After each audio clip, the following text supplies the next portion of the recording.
Hello प्यारे बच्चों, कैसे हैं आप सब। मैं कमल कुमार आपका आपके चैनल कॉमेट क्लासेस में स्वागत करता हूं। तो बच्चों, आज हम बात करने वाले हैं हमारी कक्षा 8वीं के विज्ञान के पाठ 7 पौधे एवं जंतुओं का संरक्षण, महत्वपूर्ण प्रश्न और अध्याय समीक्षा के बारे में।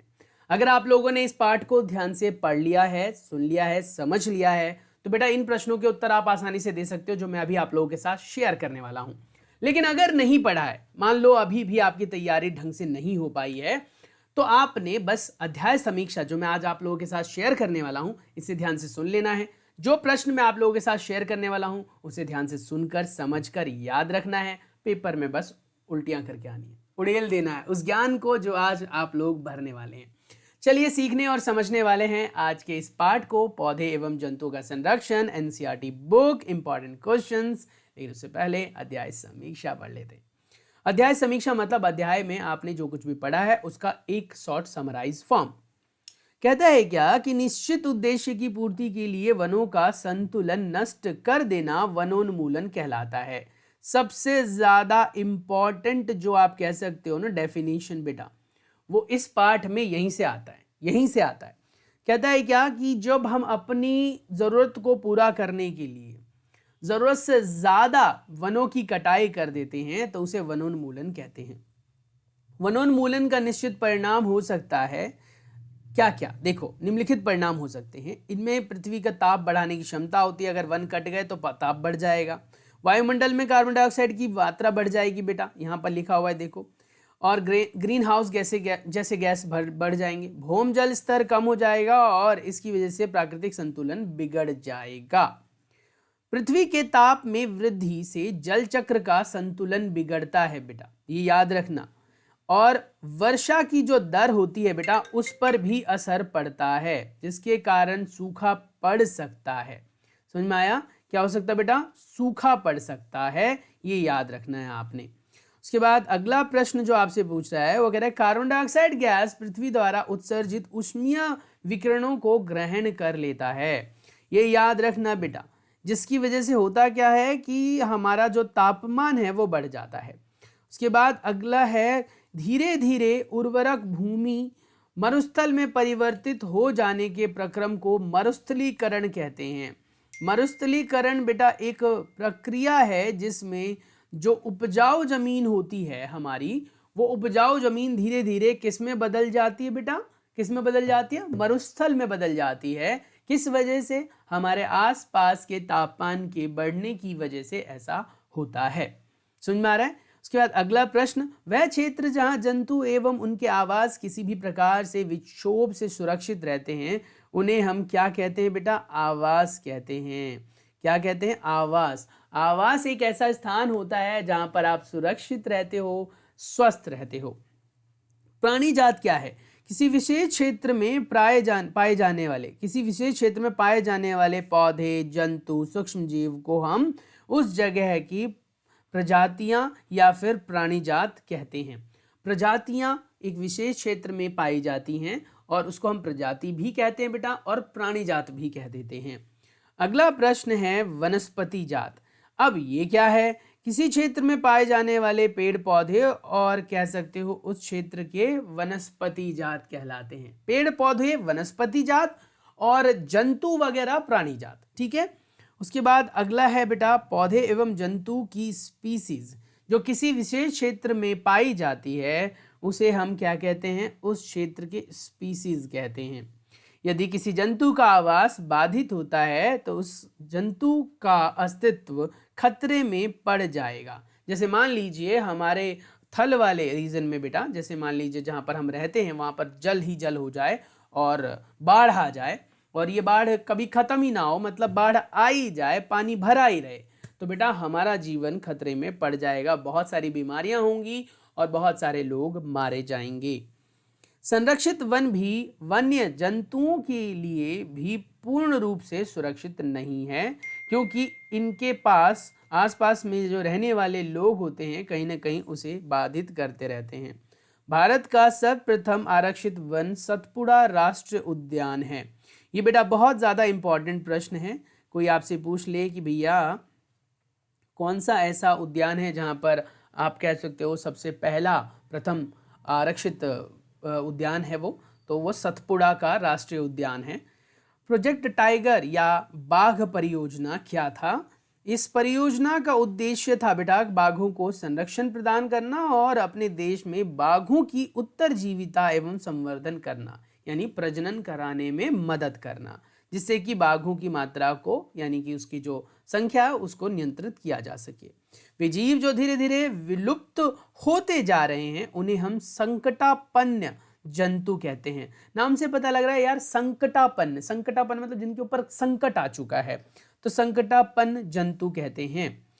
वे जो किसी भी, आप कह रहे हैं किसी क्षेत्र में सभी पौधे, प्राणी, सूक्ष्म जीव, अजैव घटक जैसे जलवायु, भूमि, नदी आदि जो है वो आपस में एक दूसरे का सहयोग करते हैं और इसको हम कहते हैं बेटा परितंत्र। ये भी परितंत्र की परिभाषा भी बेटा बहुत इंपॉर्टेंट है, पूछा जाता है, नोट डाउन कर लेना। नेक्स्ट आता है आपके पास जलवायु, भूमि, नदी आदि को अजैव घटक कहा जाता है, जिसमें जैविक कोई भी चीज नहीं है। इसे हम क्या कहेंगे बेटा? अजैव घटक कहेंगे। सभी पौधे, प्राणी, सूक्ष्म जीव, जितने भी पौधे हैं, प्राणी, सूक्ष्म जीव हैं, ये सब हमारे जैव घटक कहलाते हैं। रेड डाटा बुक एक ऐसी बुक होती है जिसमें जो खत्म हो गए जातियां, विलुप्त हो चुकी हैं वो, या फिर संकटापन्न जाति है वो, उनका रिकॉर्ड रखा जाता है, उनका नाम लिखा जाता है। प्रवास वह परिघटना है जिसमें प्रवास भी पूछा जाता है, ये चीज भी नोट डाउन कर लेना बेटा। प्रवास में क्या होता है कि एक प्राणी अपने कह सकते हो मौसम में बदलाव के कारण या फिर प्रजनन करने के लिए कई किलोमीटर तक दूर यात्रा करते हैं, तो उन्हें हम प्रवास कहते हैं। प्रवास यानी आवास को छोड़कर कहीं और जाकर आवास बनाना, उसे प्रवास कहते हैं। यदि मिट्टी की ऊपरी परत अनावृत हो जाए यानी हट जाए, जिससे मिट्टी की उपजाऊ क्षमता खत्म हो जाती है। जैव विविधता जीवों या स्पीसीज के बीच में पाए जाने वाले अंतर को कहते हैं, जो कि कई वजह से होते हैं। जैव मंडल वो आरक्षित क्षेत्र है बेटा, ध्यान से सुनना। जैव मंडल वो आरक्षित क्षेत्र है जिसमें वन्य जीव, पौधे, जंतु, संसाधन, आदिवासी के पारंपरिक ढंग से जीवन हेतु संरक्षित क्षेत्र है।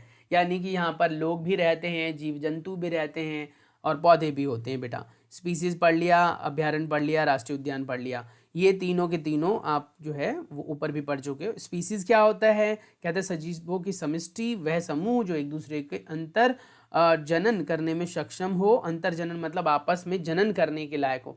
अब कुत्ता बिल्ली जो है वो कुत्ता बिल्ली के साथ प्रजनन नहीं कर सकता, बिल्ली कुत्ते के साथ प्रजनन नहीं कर सकती है, लेकिन कुत्ते की भी बहुत सारी प्रजातियां होती हैं जो आपस में प्रजनन कर सकती हैं बेटा। तो वही कहना चाह रहा है। अब यहाँ पर अभ्यास के कुछ प्रश्न हैं। मैंने आप लोगों के साथ पहले ही ये बात डील की थी कि मैं आप लोगों को जो प्रश्न बताऊंगा बेटा उसे ध्यान से सुनना। 8 मिनट में आप लोगों ने अध्याय समीक्षा की है, नहीं कि पूरे के पूरे पाठ को रिवाइज किया लगभग। अब हम बात करेंगे उन प्रश्नों के बारे में जो अभ्यास में हैं और आपको पता होने ही चाहिए। पहला प्रश्न जो है बेटा, रिक्त स्थानों की पूर्ति। वह क्षेत्र जिसमें जंतु अपने प्राकृतिक आवास में संरक्षित रहते हैं क्या कहलाते हैं बेटा? अभयारण्य कहलाते हैं। क्या कहलाते हैं? अभयारण्य कहलाते हैं। यहाँ पर अभयारण्य भर देना। उसके बाद दूसरा कह रहा है किसी क्षेत्र विशेष में पाए जाने वाली स्पीसीज को हम क्या कहते हैं? बताओ, किसी क्षेत्र विशेष में पाए जाने वाली स्पीसीज को हम क्या कहते हैं? ये संकटापन्न नहीं होगा बेटा, ये गलत है, ये ना मिस्टेक हो गई है, यहाँ पर मिसप्रिंट है, ये नहीं आएगा।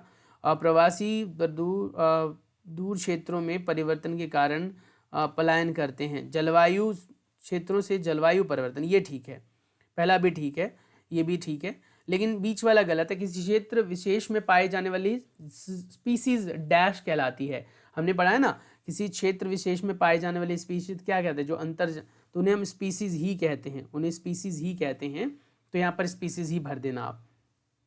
नेक्स्ट, निम्नलिखित में अंतर स्पष्ट कीजिए। वन्य प्राणी और जैव मंडलीय आरक्षित क्षेत्र में, तो ये बेटा स्क्रीन पर है, इसे आप स्क्रीनशॉट ले लो, एक बार खुद से पढ़ लेना, बहुत ज़रूरी है। ये सभी के सभी, ये 4 के 4 जो हैं बेटा बहुत ज़रूरी हैं। यहाँ पर 3 नंबर का प्रश्न बनता है, यहाँ से 3 मार्क्स का। तो 3 नंबर अगर आप नहीं गंवाना चाहते हो तो बेटा याद कर लो बस इसे। नेक्स्ट कहता है वनोन्मूलन का निम्न पर क्या प्रभाव पड़ता है? यानी वन के उन्मूलन से इन सब पर क्या प्रभाव पड़ेगा? वन्य प्राणी पर क्या प्रभाव पड़ेगा? पर्यावरण पर क्या प्रभाव पड़ेगा? ग्राम पर, शहर पर, पृथ्वी पर, अगली पीढ़ी पर। तो कहता है जी ये प्रश्न भी बहुत इंपॉर्टेंट है, हालांकि ये पूरा पार्ट ही बहुत इंपॉर्टेंट है, लेकिन कुछ प्रश्न जो हैं वो ऐसे होते हैं जो कहीं ना कहीं हमें सामाजिक तौर पर, प्राकृतिक तौर पर अवेयर बनाते हैं, तो इसीलिए उनको ज़रूर कर लेना है हमें, ठीक है, उसमें गड़बड़ी नहीं होनी चाहिए हमारी। तो कहते हैं जी वन्य प्राणी क्या है, जब पेड़ कट जाएंगे, ऑब्वियसली देखो वन्य प्राणी पर क्या असर पड़ेगा, वनों के कटने से। वनों के कटने से जब पेड़ कट जाएंगे तो वन्य प्राणी के प्राकृतिक आवास नष्ट हो जाएंगे, जिससे वन्य प्राणी बिना प्राकृतिक आवास के नहीं रह पाएंगे और वह जनन नहीं कर पाएंगे। अंततः जीवों के ऊपर खतरा उत्पन्न हो जाएगा और वो विलुप्त हो जाएंगे। पर्यावरण पर कैसा असर पड़ेगा जी, वनोन्मूलन से बहुत बुरा असर पड़ेगा, इससे परितंत्र पूरा नष्ट हो जाएगा, वनों का पारिस्थितिक तंत्र संतुलन बिगड़ जाएगा।